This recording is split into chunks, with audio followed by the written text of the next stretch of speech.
morning, everybody who has joined our conference. It's our first attempt at providing an outlook for apple production, exports, and prices for Eastern Europe in a global context. My name is Andriy Yarmak. I'm an economist with Investment Center of Food and Agriculture Organization of the United Nations, and I'll be moderating today's conference. I'll briefly explain how we're going to do it and all of the things you can gain from this event. First of all, we will have speakers. We will specifically focus on three countries, Moldova, Serbia, and Ukraine. Why these three countries? Because they're probably the fastest growing region of apple exporters in Europe at the moment. And we will have interventions from representatives of the apple industries of these countries, and we will try to let independent experts speak about the situation there. After three interventions from these three countries, I'll make a presentation. You'll have some PowerPoint slides. And in this presentation, I'll show you the results of our analytical work, which is basically global outlook for key exporters and how will it impact the volume of production, the volume of exports, and maybe prices in the countries of Eastern Europe and Central Asia and Caucasus. I would like to tell you that this is a very preliminary outlook. I'm sure we don't have, huge resources, and so let's treat it with significant criticism because we did our best. But I suggest you register if you haven't yet for Prognos Fruit Conference, which is something that World Apple and Pear Association does every year. They always do a great job of trying to understand the outlook for apple and pear production, exports, and prices in the upcoming seasons. And of course, like everybody else in the industry, we follow their forecast. So this is a very preliminary view that we are going to present. Of course, we could focus only on three countries, but the market is becoming global. So we cannot really speak about the situation in Serbia or Moldova or Ukraine without looking at the global context. Also, we did an estimate of what's going on in the Central Asia, specifically in Kazakhstan, Uzbekistan, Tajikistan, Kyrgyzstan, and also in Georgia, where we have pretty significant operations. As you know, Georgia in the previous season, a season ago, was exporting apples to Russia for the first time, pretty much in history. So, we're going to talk about that as well. And my presentation is going to be the last in this sequence. Also, while people are making their presentations, we are going to be sharing some contact information of exporters from Moldova and Ukraine who have experience exporting apples, who exported apples to countries beyond Russia. Yes, by the way, we also have a forecast for Russia, how much apple will Russia import in the current season and how will it impact the market. And then, when we finish with this event, we will have a recording of it available on EastFruit YouTube channel. I'll post the link. If you subscribe, you can always come back and review this event. So we post it on EastFruit, and also on this EastFruit, we will have a list of exporters in the description of this conference. So you have more networking opportunities, which is extremely important considering the situation now, and that a lot of events are canceled. Pretty much all of the events are canceled. So networking is extremely important. So I urge you to take every opportunity to make new contacts and specifically in this region, which is becoming a very important exporter of apples.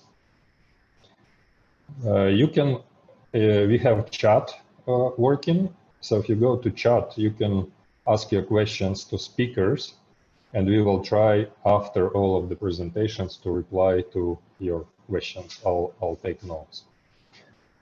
So with this, let me start, and let me introduce the first speaker.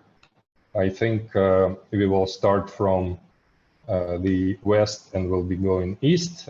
So I'd like to thank Julka Toskić, General Manager of Serbia Does Apples Association. This is an organization that does a good job in promoting exports of Serbian apples, and she will explain the situation in the country now. What is the crop looking like? Is Serbia going to get more apples or fewer apples this year? Will it export apples to Russia mostly, or will it continue diversifying? What's the quality looking like? So, Julka, please, floor is yours. Good morning, everyone. It's good to be present here on this conference. My name is Julka Toskić, and I am not a general. I am just a manager of Serbia Does Apple Association, which was established less than 2 years ago. And in this moment, the association is gathering, let's say, the most quality Serbian apple producing companies. And in this moment of development, association is promoting Serbian apple production. So all the export was made by companies. In Serbia, this was really, let's say, interesting season in terms of situation in export, and of course in terms of this COVID pandemic, but still export results are very good, and I'm sure that the rest of the speakers will tell the same, that the prices this season is in export were quite satisfied, because in spite of all of the problems, if we are speaking about COVID situation in Serbia, it was replicated maybe to the organization of the of the packing and shipping the apples to the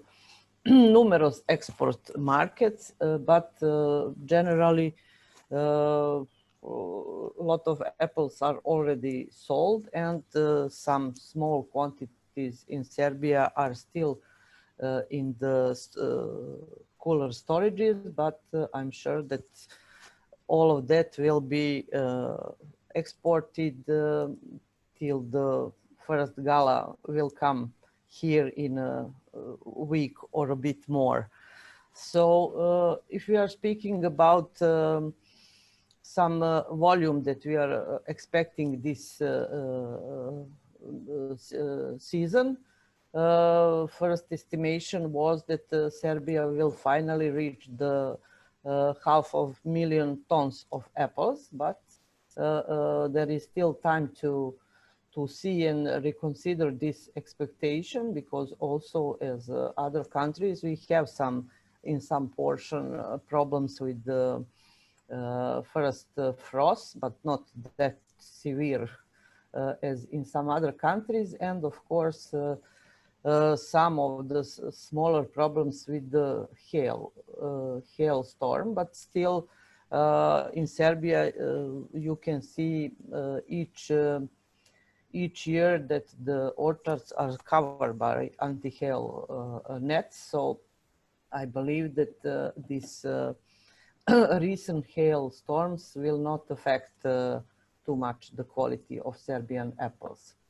And if we are speaking about export, yes, still Russia is the main export market for the Serbian apple producers and exporters. But what is interesting that volume is decreasing, but this season, thanks to the general situation on the market,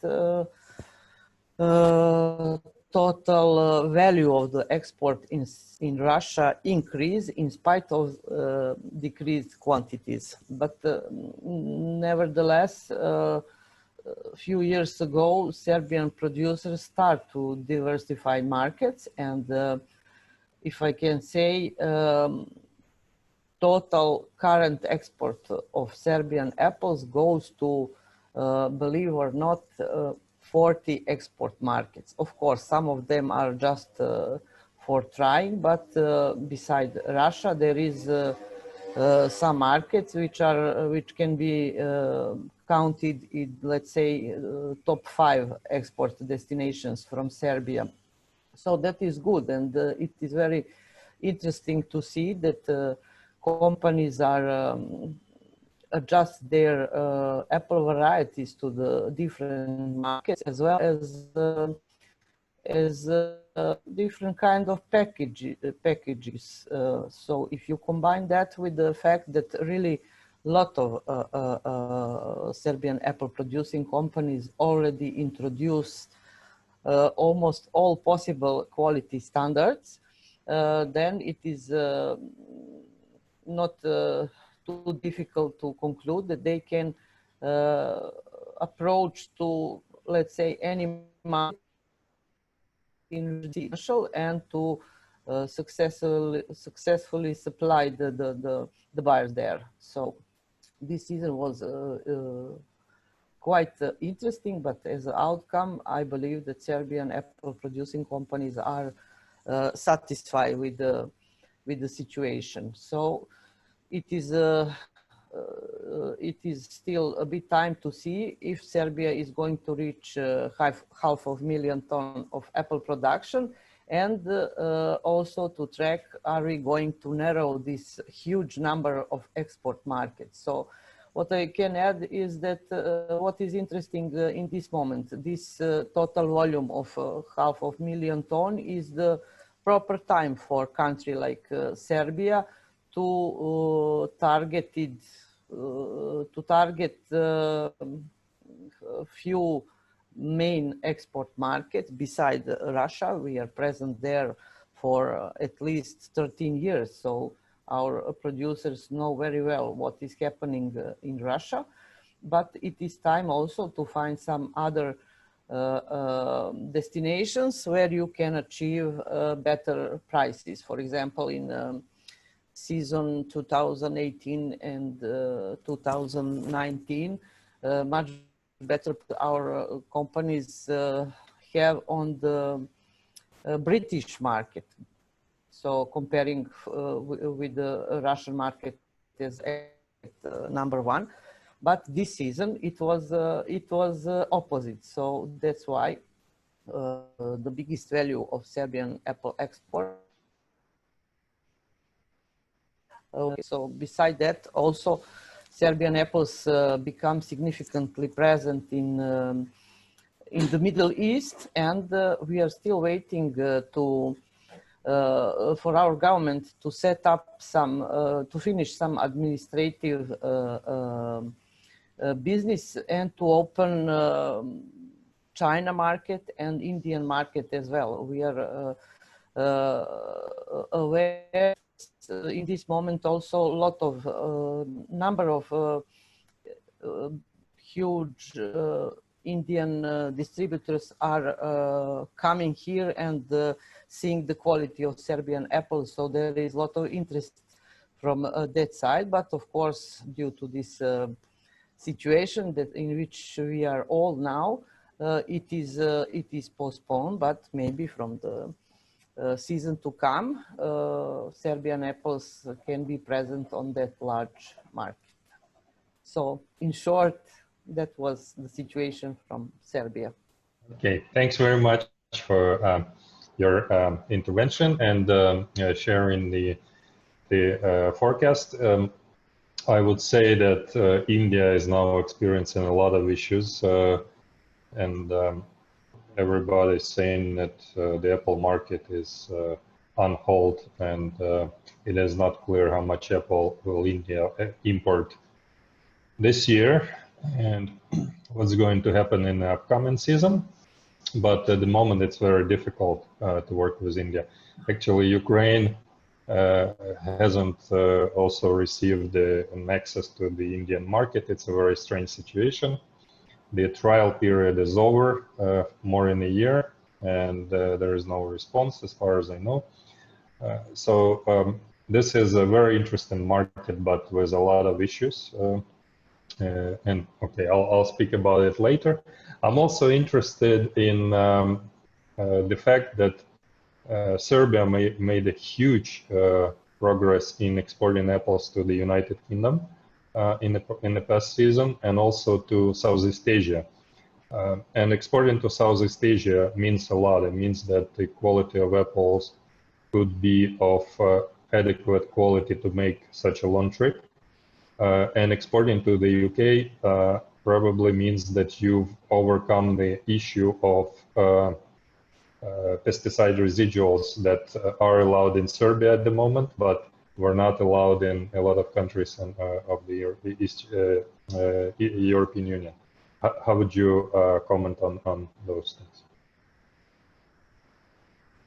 Well, as a person who worked for more than 20 years also in registration of pesticides here in Serbia, I can tell you for sure that all Serbian pesticide residual regulation is in the line with the EU, even if Serbia is not the member country. So all what is related to the EU is applicable also here in Serbia, which means that Serbian producers are tracking and they are very well informed about the differences in maximum residual level not in the EU, they are in line, but also in the past period in Russia or in some other countries, and that is not issue with apples from Serbia at all. Really, we are in line totally with the EU regulations on the maximum residual level. Also, all active substances that are banned from the A list in the EU automatically are banned here in Serbia. So that is the positive thing. Yeah, it's good to hear. We have to doubt about the pesticide residual level from Serbian apples. So, sounds very good. Thanks very much, and very nice to see this progress made by the industry in Serbia, and specifically I'm impressed by exports to the Southeast Asian markets, where Serbia was actually being one of the top European suppliers at the moment. All right, let's move eastwards, and I'd like to ask our next speaker from Moldova, Igor Gorashov. He is the CEO and the owner of Gigacom fruit growing and trading company. He's also an expert of EIB-funded project, Fruit Garden of Moldova. Igor has been with the apple industry for many years, with horticulture business in general, and he knows a lot about the sector. And please, Igor, share your outlook for Moldovan apple production, quality, and exports in the upcoming season. Hello, everybody. First of all, I would like to start with congratulations to the organizers. They managed to collect so many key players in Apple industry from all over the world. I saw some names, and they're definitely coming from all the continents. So it's impressive. That's why probably I will drop a few words about Moldovan apple industry. It has a long history. Since Moldova was the part of Soviet Union, and that time it was called Garden of USSR. In regard to apple, Moldova was producing at those times between 1.5 and 2 million tons of apple. Can you imagine? Well, the situation has changed dramatically after independence, and it dropped after 1991 10 times. First 20 years it was suffering a lot, but last decade it started to recover. Moreover, it is not only production recovering, but what is more important, the entire Apple value chain got a significant straightening.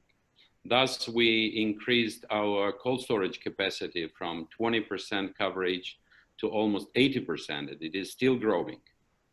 This allowed also to develop more than 100 modern packing houses with all the facilities. Altogether, the Apple industry in Moldova is growing, and the good thing, it is growing qualitatively compared to quantitatively in past times. Well, now coming to our days and our today's topic, the recent trends and forecast for season 2021. Production area. The overall area is about 50,000 hectares of apple orchards at the moment. The trend is declining, but by 1–2% annually. However, we don't see a massive grubbling anymore, like in previous times. The main cause is the replacement of all extensive and low productive orchards with new super intensive orchards. Farmers have finally understood the advantages of super intensive production, and this is not only economical reasons. Contrary, most of the reasons have technical roots, such as resisting to droughts, protecting from hail, more competitive varieties, better quality, earlier ripening, less losses and high mechanization in conditions of limited labor resources. We expect the same trend in the future. This trend helps me to forecast and modulate on production volume. As I said before, we have new orchards, most of them super intensive, coming slowly to fruit harvest, and in 2020, we were expecting a general increase of like 10% in the volume of production. And we were expecting to reach 700,000 tons of production. However, due to severe regional, not only Moldovan, climate conditions, you know all of them, you suffered, most of the countries suffered in the region, dry winter, cold spring, long drought before the first sufficient rain in May, well, altogether brought a significant damage, at least 20–25%. So as a result, most of experts in Moldova foresee an overall average drop in production by 10–15%. In sense of numbers, we expect like 520–550,000 tons compared to 610–660 in last two seasons. That's for the volume. Distribution. Well, before talking about distribution, I would better describe the export forecast, so then it will be easier to project distribution. Export, last season, we recorded 257,000 tons for export.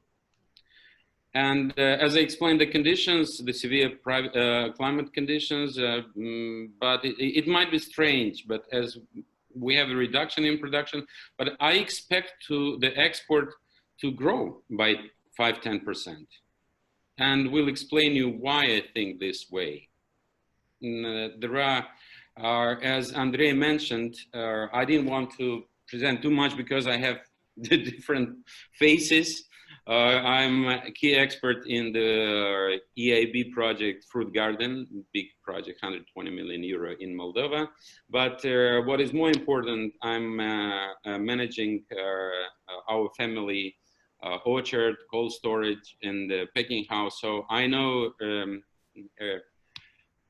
our overall statistical and analytical data, but I also have a tight ground feeling. So, and sometimes have inside information. So what I noticed that last 10 years of export with Russia, because this is our major market, last year almost 98%, 90%. So this 10 years of export with no major stresses. Well, we had few, but since last ban in 2010, I think we didn't have much troubles. So a number of strong partnerships between Moldovan and Russian traders have been built. They managed to establish good contacts and long-term contracts with retailers in Russia. And they have continuous delivery contracts, and they have serious penalties on non-conformance. So they will do everything to honor those contracts.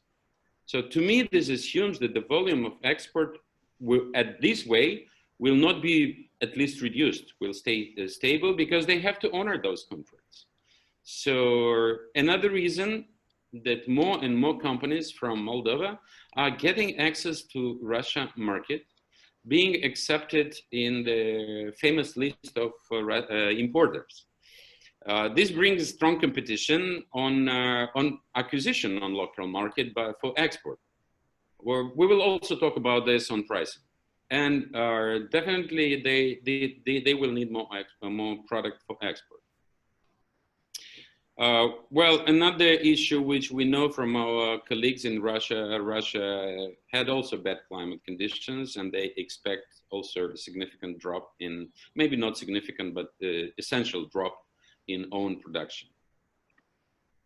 Same time, since I don't expect the reduction of export, moreover, increase for Russia, but at the same time, as Mr. Yarmak mentioned in the beginning, Moldova and Ukraine and Serbia, they're increasing export to EU, and this is happening here. Unfortunately, I don't know, fortunately or unfortunately, but it's the fact. Premium and first class apples are so far, EU cannot compete with Russian offer. It's too generous, so to compete, and there are some technical issues. If somebody may contact me separately or in the chat, I can explain some technical issues. The way of doing business is different to EU and Russia. Of course, when you have easier or faster cash and better prices, it's difficult to stand this. So that's why we cannot blame. We understand that this dependence is a danger. We have to go diversification, but in practice, it's difficult to stand it. However, as I told you, there is an interesting tendency with increasing exports to Romania and some other countries for so-called school apple, and which means they're smaller caliber apple. And if farmers were selling this before for processing, now they started to receive orders and they harvest this for export. And the last but not least, in this view for export, I think the path of building cold storages in Moldova is continuing to be fast. We have every year new facilities built with a total storage capacity so far of about 400,000 tons, but it's 10% increase every year. And I'm glad our EIB project contributes to this at all by offering a very attractive investment credit. So that's why, to me, the export will definitely increase. So if we are talking about the structure of the export, we don't expect major changes in short term. There is still an interest from so-called new exotic countries, Middle East, Southeast, but these are single interventions and people trying, stopping, continuing. That's will continue. I think in the short term, the structure will remain the same: Russia, Romania, Belarus, and some former Soviet Union countries, maybe some EU countries I'm talking about apple. It's not similar in other fruits in Moldova, but for apple, this is our vision. So now going back to distribution, I can say that if we assume the overall production of something like 500 30,000 tons, 270 we expect to go for export, then for processing kind of 180, and for consumption like 80,000. Right. How about the varieties? Which varieties are trending? Which varieties are farmers in Moldova betting on? Which varieties they're expanding? I will put this way: the green varieties are losing their position, and they are not really demanded last years, and people are. I mean, they're focusing when planting new orchards. Of course, this is a new super intensive orchards. They try to so-called create a green conveyor. So they would like to start with summer apple and then Gala and others. But this is, as you said before, this is in an international. And if for example, in wine industry, localization and local trademarks are important. Apple industry is so globalized that it is dominated by those I would say 3 groups: red apple, then early apple like Gala, then red apple, and golden. But since golden is our traditional market, Russia and others, the golden niche is taken more and more by Central Asia colleagues and let's say the Iran, Turkey. Then I would say that the red varieties are the perspective, and people more and more try to replace old varieties with new red varieties. Am I answered your question? Yes. Another question that is something that a lot of people are asking about Moldova, because I advertise Moldova as a country that grows a lot of apples and exports a lot of apples, but beyond Russia, it almost never goes. And we try to bring importers to Moldova, and they have all been experiencing the same issue. Very few companies speak English. They don't have websites in English. It's very hard to reach them, and it's very hard to get any response from them. Is there anything, is there any change in the attitude towards other markets beyond Russia and other companies that are actually focusing on markets beyond Russia at the moment in Moldova? Okay, Andriy, let me explain well, I tend to agree to the first part, but not to the second. People are speaking English. They speak English, and there was another phase in my background. I used to be the founder and first manager of Moldova Fruit Association back in 2010-12. So you can definitely contact them, and they will guide you through the entire industry. Or you can find our project or other projects. Anyway, this is not, the communication is not the reason. Internet in Moldova is one in the 10 top of on the world. So the speed, so communication works. What is here, I think, behind is not the fact that we don't want to communicate to other places. I was the one who was first to export to United Kingdom back, I think, in 2014, myself, my company. And as I mentioned, maybe I was talking too fast, but as I mentioned, the EU market is interesting, and it is interesting for diversification and for in macroeconomic terms. But in practical terms, for me as a businessman, it was very difficult to access it. That's one thing. Second, the differences in the way of doing business. If in Russia, you can export a truck with 1 or 2 varieties or 3 varieties, in other places in Europe, they will ask you 10, 12 different pellets of different sorting, and that's all these things, and then the quality requirements are different. and they don't understand the difference. Our apple, Moldovan apple, is famous for the taste, a unique taste, which is, but this is not a marketing thing. This is a more technological thing. In order to keep this this taste, you have to limit spraying with,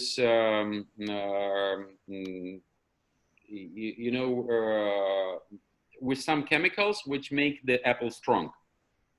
And to keep this taste, not to wash it out. The UK market wanted ideal apple, just no defects, no bruising, nothing. But if you grow this kind of apple, you lose the taste. It will be just paper, and then.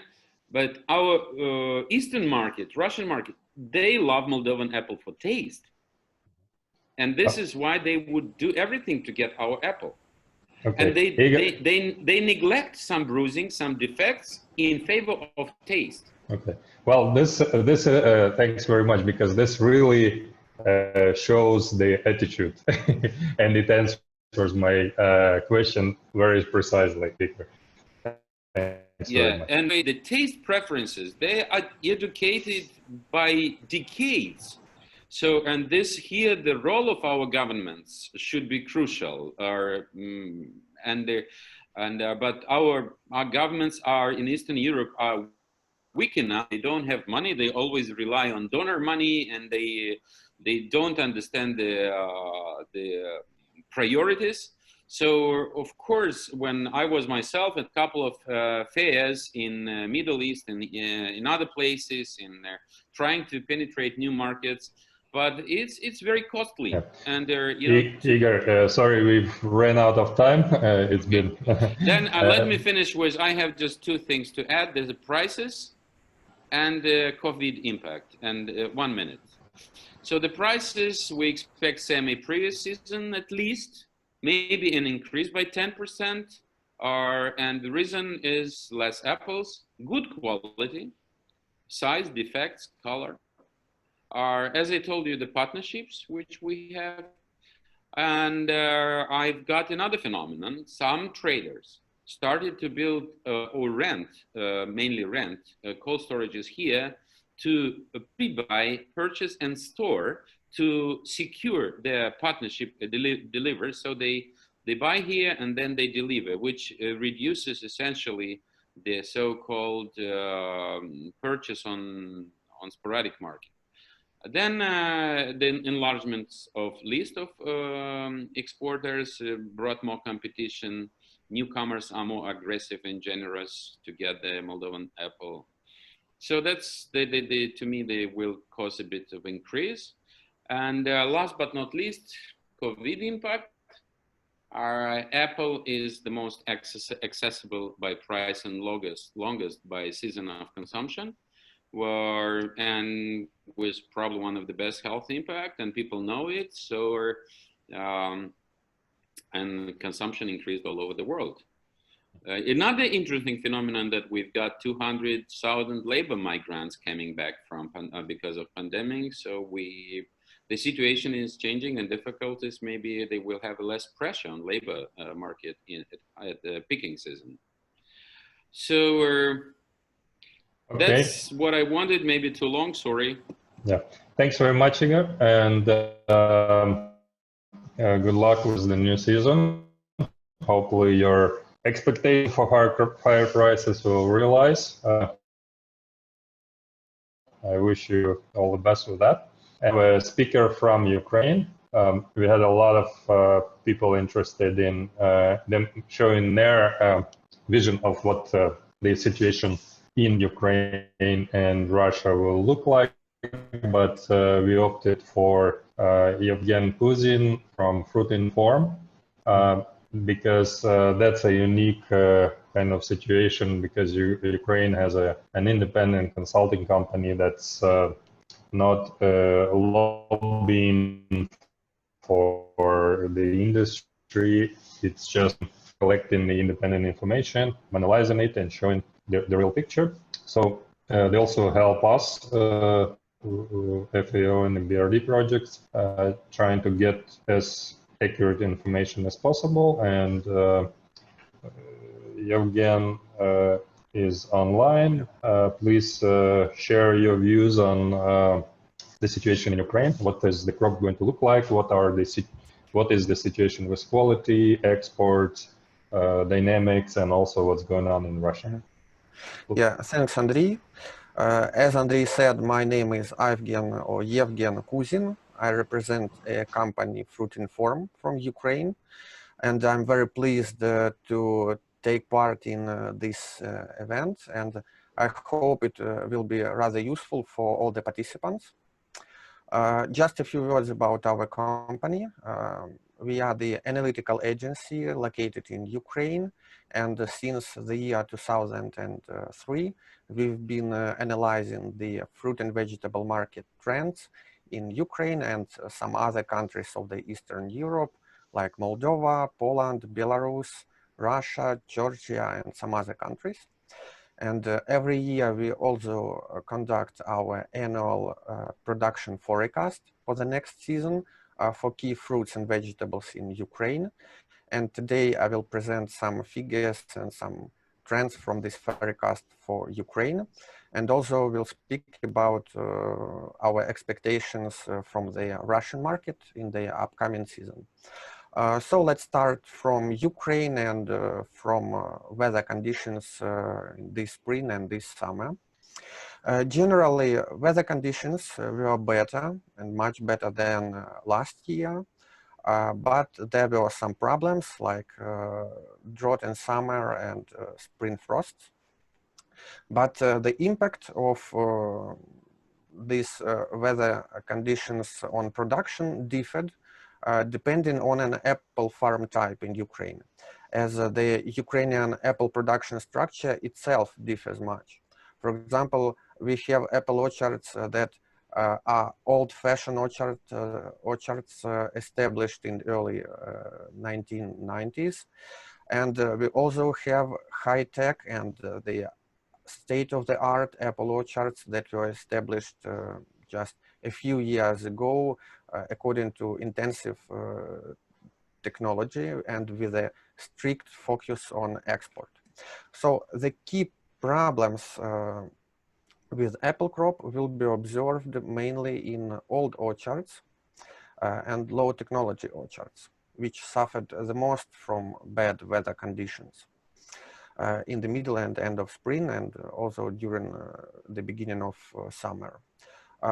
Meanwhile, the situation with quality in high-tech orchards is better. And as of today, the majority of these orchards expect their production to reach their average levels over the past few seasons. There were some key apple varieties that suffered from May frosts, mainly Jonah Gold or Fuji varieties, but in overall the situation with quality must be fine, and compared with the year before, we preliminary forecast that the supply of high quality apples or export quality apples will be higher than in 2019. But I would stress that these are preliminary expectations and everything will depend on weather and harvesting conditions in August and September. As regards the exact figures, in 2020, according to our preliminary forecast, the Ukrainian total apple production will be higher than in 2019, but lower than in 2018 when Ukraine harvested record volumes of apples. Just for comparison, in 2019, the production of total apples totaled 1.15 million tons, and in 2018, Ukraine harvested almost 1.5 million tons of apples. According to our preliminary forecasts, the Ukrainian total apple production this year may reach about 1.2 million tons. But I would again stress that these are preliminary figures, and everything will depend on harvesting and weather conditions in August and September. However, as of today, we still expect the Ukrainian apple production to be slightly higher than average over the past 5 years. As regards trade in the upcoming season, farmers may try to focus again on the domestic market in view of rather high prices in the domestic market, rather high prices for apples. And they may again prefer to trade through domestic supermarkets like they did in the past season, as domestic supermarkets bought apples irrespective of their quality. As regards farmers' expectations of prices, they expect prices to remain high in the domestic market, and this factor will also have an effect on their interest in exports. And exports will also depend on the global market situation and the supply of apples in key export markets for Ukrainian apples, like the Middle East, the European Union, and Belarus, which re-exports Ukrainian apples to Russia. But I think Andriy will tell us more about the global perspective of the apple market in the upcoming season. Nevertheless, preliminary, as of today, we'll still believe that exports in the upcoming season will be higher than in the previous season, but still lower than in the season 2018-19, when they reached their record high. And that's all for Ukraine. And a few words about Russia. Russia is a very difficult country to forecast apple production. Our company is constantly communicating with Russian farmers and Russian traders of apples, but the exact production figures of apples are a very complicated thing due to several reasons. Firstly, the Russian official statistics of apples are far from exact and far from right, because in the past few years, the Russian government has started widely subsidizing the establishment of new orchards, of new intensive orchards, and allocated huge sums of money for that. But really, no one can assess how many funds have really reached apple farmers and did not disappear on their way to apple farmers.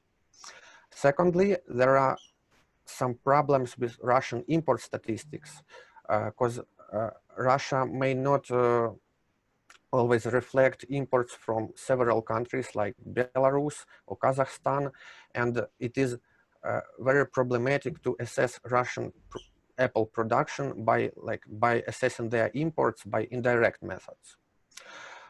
So what we have learned from Russian farmers in the upcoming season is that in 2020, there will be two main factors that will impact production in this country. On the one side, there are a lot of farmers from Russia that expect their apple production to go down in this season due to bad weather conditions in spring and early summer. On the other side, areas under new intensive orchards have indeed been expanding in Russia, thanks to governmental support programs. And these two factors will be balancing themselves in a new season and in several following seasons. As regards imports, imports to Russia were decreasing for the second season in a row. And since the season 2017-18, imports went down by about 20%. But of course, Russia will still depend on imports of apples, and annually Russia imports about 650 to 850 tons of apples a year. But in a longer term perspective, Russia's dependence on apple imports will be weakening thanks to growing domestic production. And just a few words to conclude. So for Ukraine, the situation in Ukraine with apple production will be better than in the previous season. And over the 5 past years, the current situation is seen as average or slightly better than average. Quality of apples is expected to be fine, but everything will depend on harvesting and weather conditions in August and September, as no one can be really sure about exact production figures until all apples are harvested and put into storage. Exports might be higher than in the previous season, but many farmers may again try to focus on the domestic market thanks to high apple prices in the previous season. Russian production will be growing in a long-term perspective, and its dependence on imports will be decreasing, but imported apples will still account for a large and for a significant part of the Russian apple market in, I think about in 5 or maybe 10 years next. That's all. Thank you very much. If you have any questions, please write in chat or contact us directly. I think that organizers will give our contacts also to all participants. And thanks again for organizers for inviting me to speak about Ukraine and Russia. Okay, thank you, Ievgen. We are, I would like to comment on the support to this event, which has been provided by FAO and EBRD joint project, which is focusing on improving trade in the region, and it includes 5 countries: Uzbekistan, Ukraine, Georgia, Moldova, and Tajikistan.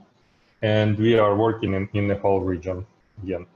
But we also have been supported greatly by Fruit-Inform, by Sapienza media agency that's provided platform for this event and organized registration, by Ukrainian Horticultural Association, by Serbia Does Association, and by Federation of Farmers of Moldova Farm.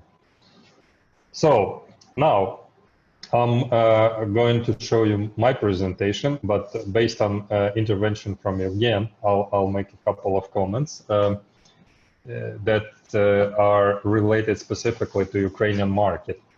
First of all, I agree with Zhenya, with Ievgen, that farmers in Ukraine will probably hold on their apples this year, and this will support domestic prices from the start of the season.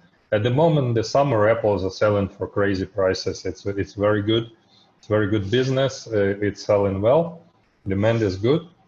And I think it will continue into the first few months of the season. So there won't be an explosion of exports. And then, of course, we will end up with more stocks that are going into the second half of the season. Because for 2 years in a row, Ukraine had a very cold spring. Well, very cold spring means that there are fewer berries, fewer cherries, and consumption of fruits other than berries and cherries and early vegetables was growing, and these fruits are basically apples in May and June. So May and June sales of apples in Ukraine have been very profitable.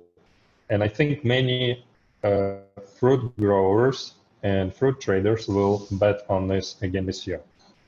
So if the spring ends up being cold again, you know, they may win. And actually, in general, the seasonality is decreasing in consumption of apples, which used to be very high. So maybe they're right doing this, maybe not. But we may also end up with significant exports of apples in May and June of next season, which has already happened in the past. And the second comment was related to Russia, and that's the fact. I will speak about it specifically when I go into my slides, and I kindly ask organizers to put my slides on. But I think this season Russia will no longer be a #1 global importer of apples based on what we expect in terms of import volumes. So let's wait for my presentation to load. Let me check if it's happening. Yeah, there we go. All right. So let me repeat again. This is the presentation that's based on the current situation. And we've gathered information from all available sources. With a lot of companies and a lot of industry associations, we are communicating directly. But of course, I suggest that you also look for alternative events like WAPA's Prognoz Fruit, which is happening in a couple of weeks. I think they'll have a little bit better information, but we also used WAPA's information that they've been sharing so far. So next slide, please. Let's look at the global apple market trends. The red line that you see is showing, oops, please go back. The red line is showing the global apple trade. And when I say global, I mean trade by the countries that are key exporters of apples. Not all of the exporters, but the key exporters of apples. And in a selection of these countries, the global trade of apples is declining 3.8% per year. Apple trade is actually going down. And I'm talking about volumes, not about value, because value fluctuates. This year, I think value will go up significantly because the prices have been very high. But the volume, I'm not sure about it. The volume may still go down.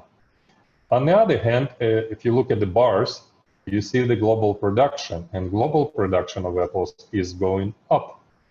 And why is this happening? Because information is readily available. People know how to grow their apples. They learn how to grow apples. They order plants. There is a huge work being done to adopt varieties to different kinds of climates. You see apples grown in the very far north regions of Russia, and you see apples grown in Egypt. You know, Egypt is a big producer of apples, and so there are apples being produced in more and more countries.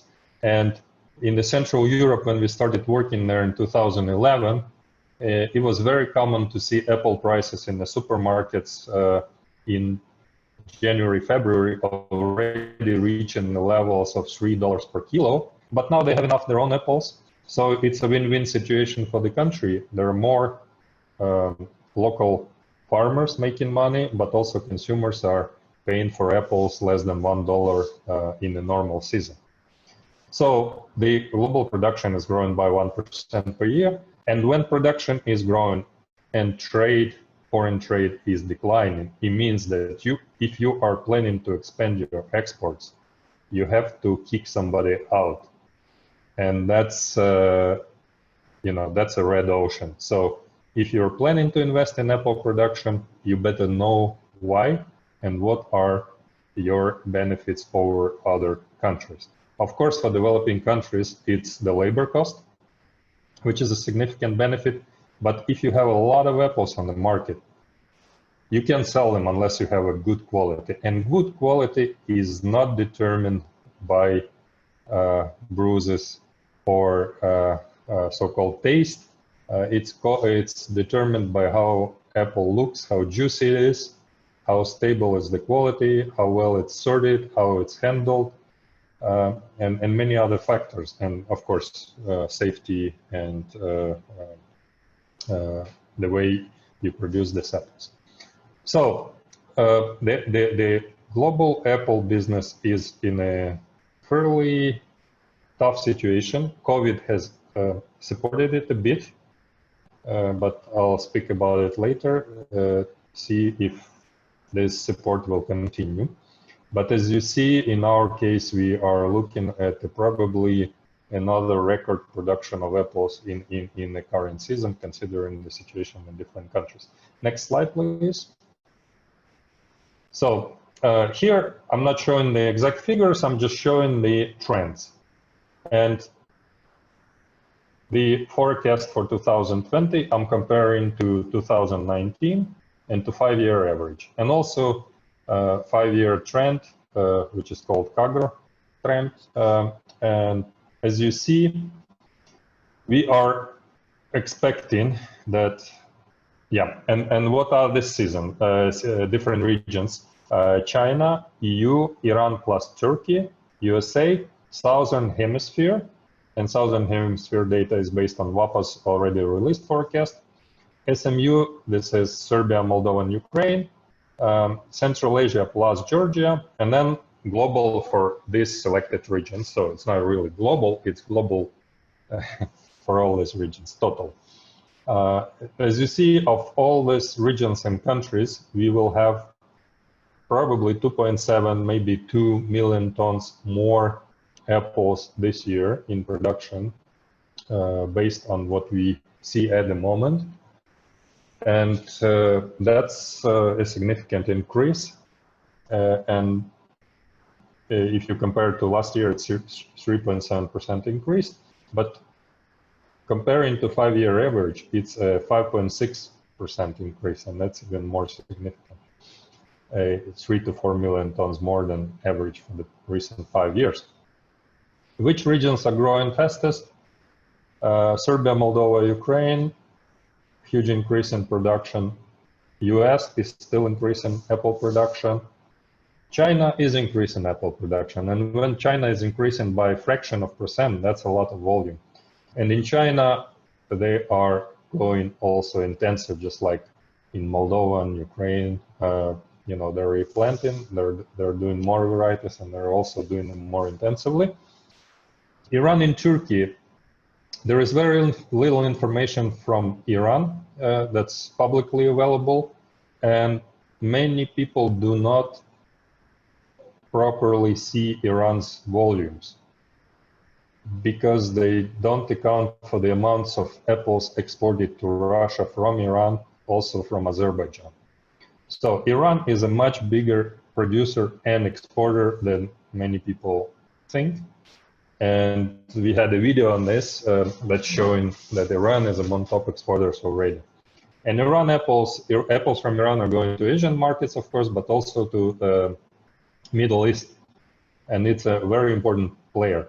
Now with Turkey also penetrating markets in Asia and Iran, those two countries are producing more than 5 million tons, and they're exporting a lot of apples to Middle East now. So Middle East, considering COVID pandemic and decrease in tourism, may import less apple in the upcoming season, but it will also have a lot more apples offered on this market.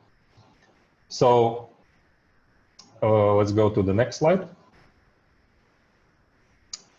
Now we'll go specifically to Serbia, Moldova, and Ukraine, and let's see the apple production trends.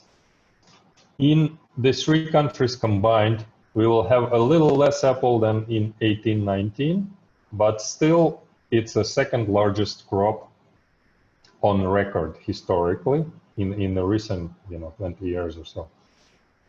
So pay attention to their pace of increase. On average, it's 5.1% per year increase in production. Of course, this doesn't mean that all of this apple are going to the fresh market, but the additional new apples that are produced, there is higher and higher percentage going to the fresh market because of intensification. In 2020, production will increase by 3.6% or 80,000 tons compared to 2019. So in this region, plus 80,000 tons. Next slide, please.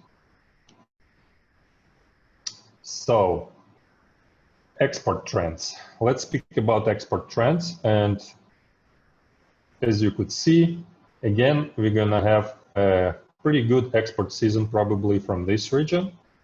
and volumes are specified for each country. I don't think Moldova will export more apples, frankly speaking, and that was the conclusion of our analytical team, because the exports don't really depend on, they basically depend on demand, and Russia is going to buy fewer apples, so Moldova is going to have less apple. On the Russian market, prices may not be as favorable as in the other markets. Plus, the quality, the percentage of apples that's going to processing in Moldova has always been rather stable. It varies a bit, but to support increased exports, considering the figures of production that they're specifying and they're expecting, the volume going to processing should be really, really low, unusually low, and we don't think it's happening. And also, of course, there is going to be much more competition on the market than a lot of people expect.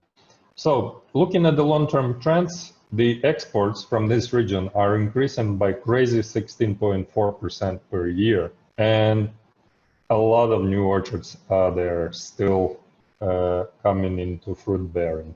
So many of the production estimates may not take that into consideration, and we may be surprised by the volumes in a way that it's actually going to be more than we expect.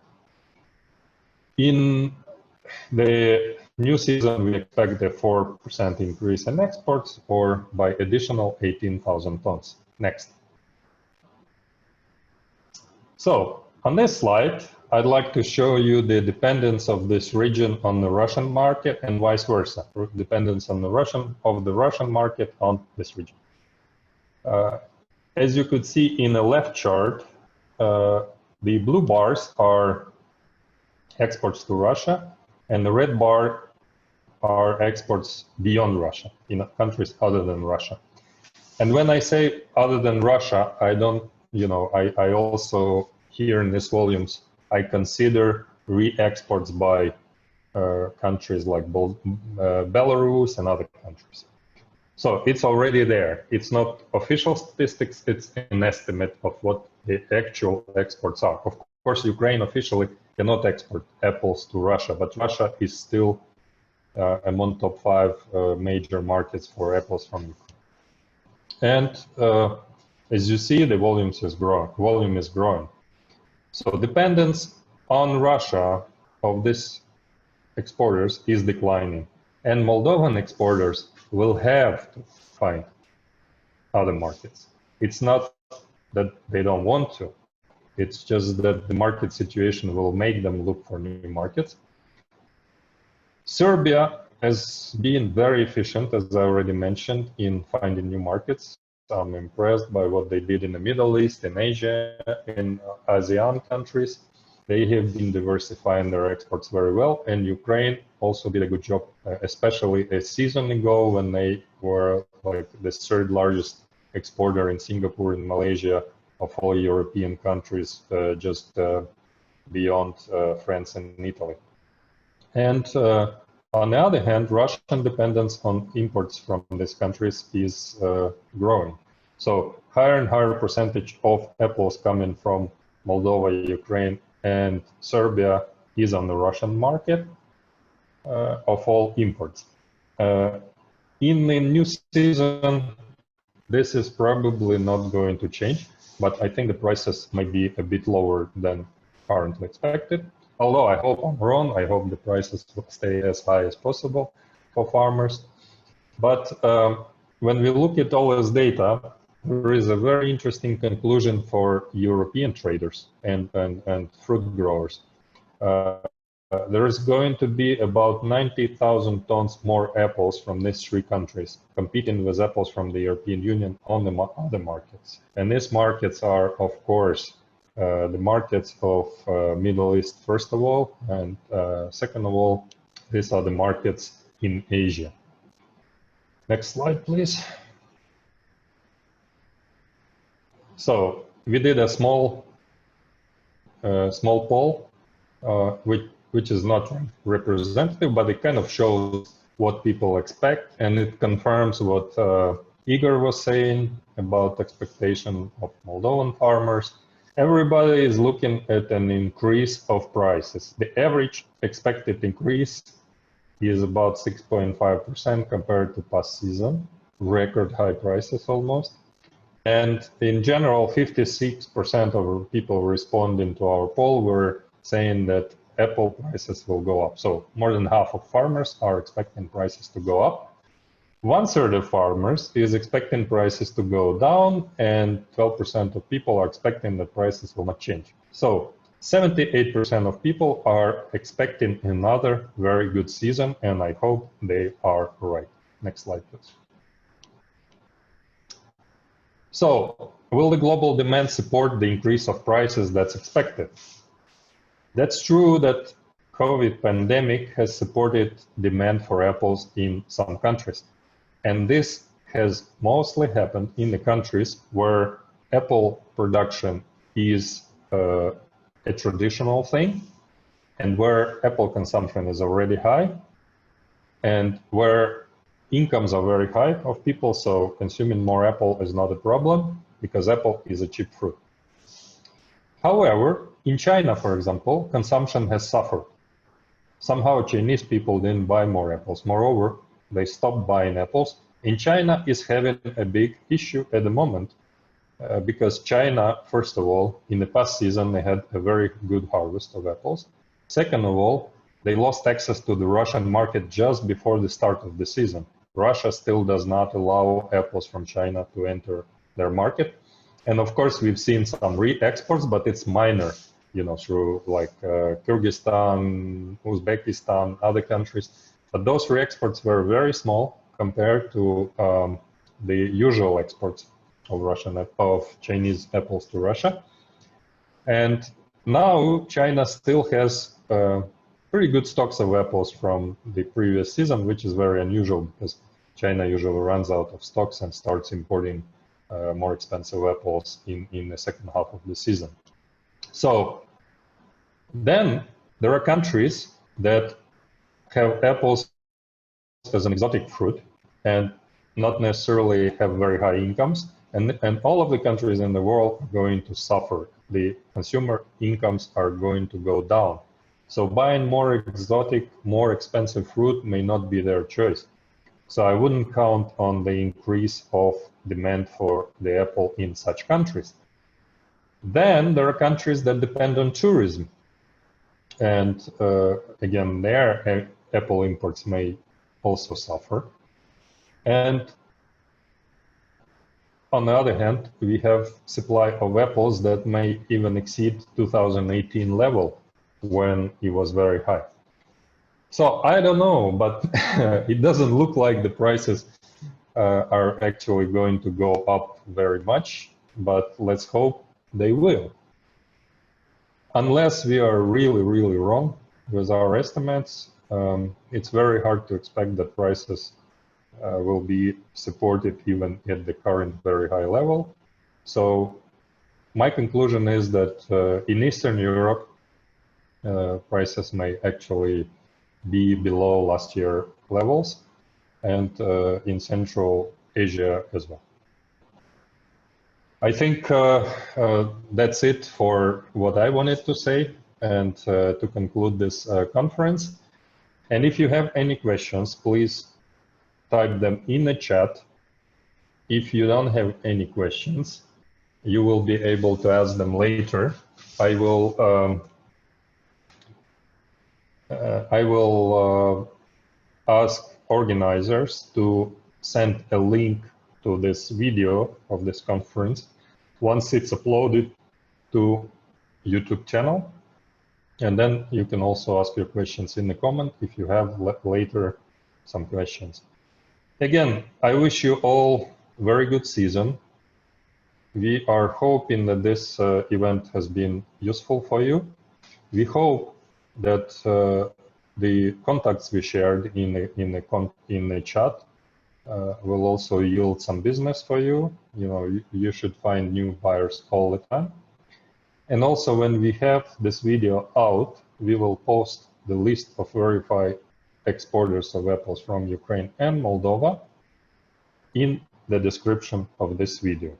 Later on, we are already working on a video where we will make short presentations of exporters and make them also available through YouTube channels. So please subscribe to them, and then you'd be able to see them face to face, since we don't have exhibitions anymore, we don't have conferences, and it's very hard to make contact by just following the hyperlink of a website.